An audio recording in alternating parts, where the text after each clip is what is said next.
Gentle women అనే cinema Amazon ప్రైమ్లో తెలుగులో కూడా స్ట్రీమ్ అవుతుంది. తెలుగు డబ్బింగ్ కూడా బాగుంది.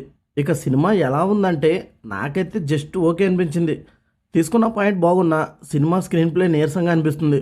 మలయాళం థ్రిల్లర్ సినిమాలు స్లోగా ఉంటాయని తెలిసిందే. అలానే ఈ సినిమా కూడా స్లోగా ఉంటుంది. 1 అవర్ 53 మినిట్స్ ఉన్న సినిమా మాత్రం లెంతీగా అనిపిస్తుంది. ఇకనైనా మలయాళం థ్రిల్లర్ మూవీస్ కొంచెం ఫాస్ట్గా ఉంటే బాగుంటుంది. సినిమా ప్లాట్ విషయానికి వస్తే పూర్ణిమ అరవింద్ కొత్తగా పెళ్ళైన జంట. వాళ్ళు హ్యాపీగా ఉన్న టైంలో పూర్ణిమకి ఒక ప్రాబ్లం వస్తుంది.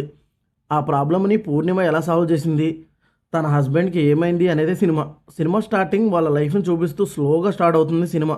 ఎప్పుడైతే మెయిన్ స్టోరీ స్టార్ట్ అవుతుందో అప్పుడు సినిమాపై ఇంట్రెస్ట్ వస్తుంది. కానీ ఆ తర్వాత ఏదైనా ఇంట్రెస్టింగ్గా ఉంటుందేమో అనుకుంటే స్లోగా సినిమా ముందుకు వెళ్లకుండా అక్కడక్కడే తిరుగుతుంటుంది. సినిమా థ్రిల్లర్ సినిమా అయినా మనకి థ్రిల్ ఎలిమెంట్స్ లేవు. పోలీసులు కూడా పెద్దగా చేసేది ఏముండదు. సినిమానే స్లోగా ఉందనుకుంటే మధ్యలో వచ్చే సాంగ్స్ ఇంకా బోర్ కొట్టించాయి. సినిమా క్లైమాక్స్ చూస్తే రీసెంట్గా హైదరాబాద్లో జరిగిన రైస్ కుక్కర్ క్రైమ్ గుర్తుకొస్తుంది. పర్ఫార్మెన్సెస్ వైజ్ అందరూ బాగా యాక్ట్ చేశారు. బీజిఎం ఓకే, సాంగ్స్ యావరేజ్గా ఉన్నాయి. ఓవరాల్గా ఈ జెంటిల్ ఉమెన్ సినిమా ఖాళీగా ఉంటే ఒకసారి ట్రై చేయొచ్చు అనిపించింది. అది కూడా మీకు స్లో పేజ్ మూవీస్ ఇష్టం ఉంటే ఈ సినిమాని ట్రై చేయొచ్చు. మీరు కూడా ఈ సినిమా చూసి మీకు ఎలా అనిపించిందో మీ ఒపీనియన్ కమెంట్ చేయండి. ఈ రివ్యూ నచ్చితే లైక్ చేయండి. Thank you for watching.